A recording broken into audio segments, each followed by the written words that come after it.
A história de São Damião de Malakai é uma das mais impactantes demonstrações de caridade Wadakar na história da Igreja. Trata-se de uma vida marcada por decisão consciente, sofrimento compartilhado e uma entrega que ultrapassa qualquer noção comum de serviço. Ele nasceu como Joseph de Veuster em 1840, na Bélgica, em uma família simples e profundamente religiosa. Desde jovem, demonstrava inclinação para a vida espiritual, mas seu caminho não parecia extraordinário à primeira vista. Trabalhou com a família e teve uma formação comum até ingressar na vida religiosa, entrando para a congregação dos Sagrados Corações de Jesus e Maria. Foi nesse momento que adotou o nome Damião. Seu destino começou a tomar forma quando surgiu a oportunidade de missão nas ilhas do Havaí. Então um território distante e marcado por desafios sociais e sanitários. Inicialmente, seu irmão, também religioso, havia sido designado para a missão, mas devido a problemas de saúde não pôde partir.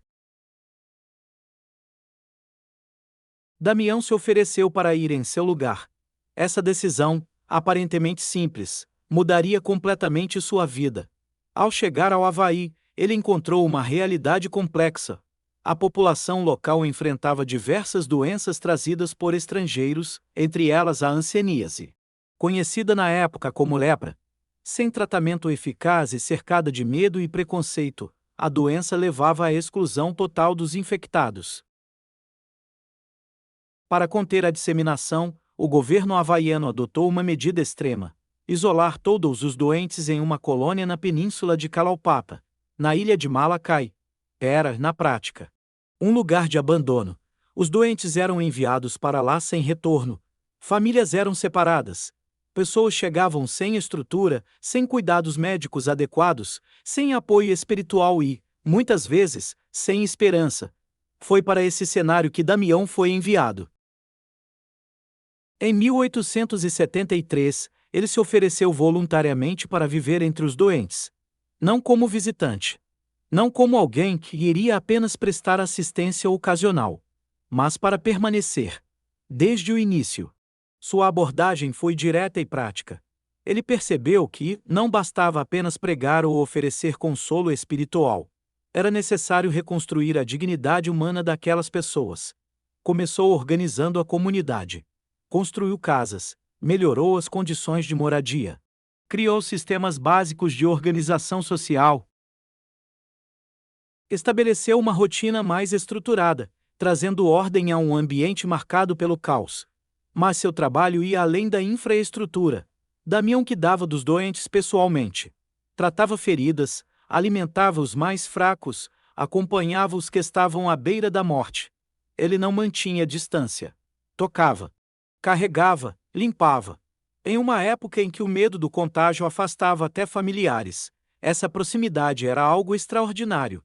Ele também construiu uma igreja, onde celebrava a fé com a comunidade. A espiritualidade tornou-se um pilar importante, não como fuga da realidade, mas como força para enfrentá-la. Com o tempo, a colônia começou a se transformar. O que antes era um lugar de abandono, passou a ter algum senso de comunidade. As pessoas, antes tratadas como excluídas, passaram a recuperar parte de sua dignidade.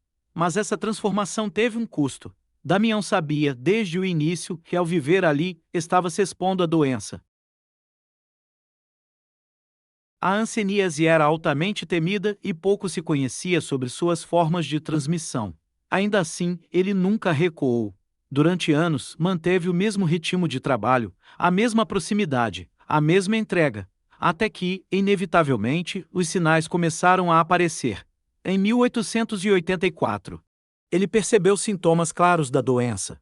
Um dos episódios mais marcantes ocorreu quando, ao colocar os pés em água quente, não sentiu dor, um sinal típico da perda de sensibilidade causada pela hanseníase. A partir desse momento, não havia mais dúvidas. Ele havia contraído a doença. Foi então que sua missão atingiu um novo nível. Damião passou a se identificar completamente com aqueles que servia. Em seus discursos e celebrações, começou a usar a expressão: nós, leprosos. Essa mudança não era apenas simbólica. Ela representava uma união total. Ele não era mais apenas o missionário que ajudava. Era parte da comunidade. Mesmo com a progressão da doença, ele continuou seu trabalho. Seu corpo enfraquecia, mas sua determinação permanecia intacta. As dificuldades aumentaram. As dores se tornaram mais intensas. As limitações físicas começaram a restringir suas atividades.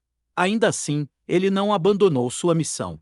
Nos últimos anos de sua vida, recebeu a ajuda de outros missionários e religiosas que se juntaram à obra em Malacai. Isso permitiu que o trabalho continuasse mesmo com sua saúde debilitada. Damião faleceu em 1889, aos 49 anos. Sua morte não foi vista como derrota. Foi entendida como a conclusão de uma vida totalmente entregue. Seu testemunho ultrapassou os limites da ilha de Malacai. Sua história se espalhou pelo mundo, tornando-se símbolo de dedicação, coragem e amor ao próximo. Com o tempo, a Igreja reconheceu oficialmente sua santidade. Ele foi beatificado e posteriormente canonizado, sendo declarado santo em 2009. Hoje, São Damião de Malacai é considerado padroeiro dos doentes de hanseníase e de todos aqueles que trabalham com pessoas marginalizadas pela sociedade. Sua vida levanta uma questão central: até onde vai o verdadeiro amor ao próximo? Ele não se limitou a ajudar à distância. Não escolheu caminhos mais seguros. Não buscou reconhecimento. Escolheu estar presente. Escolheu compartilhar o sofrimento. Escolheu permanecer.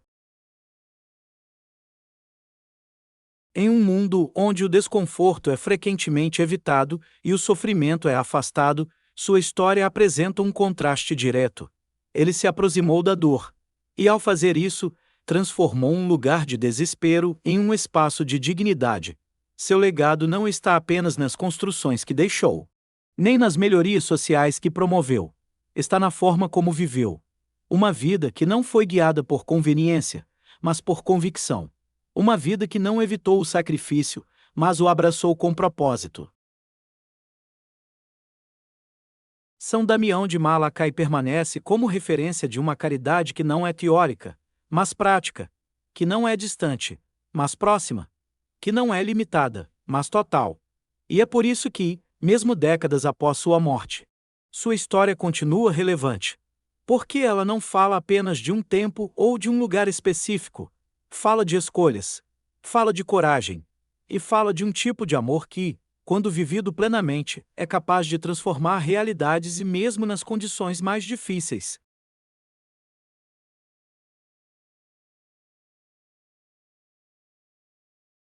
Obrigado pela companhia, para a leitura diária, inscreva-se no canal, aproveite e escute as demais liturgias da semana.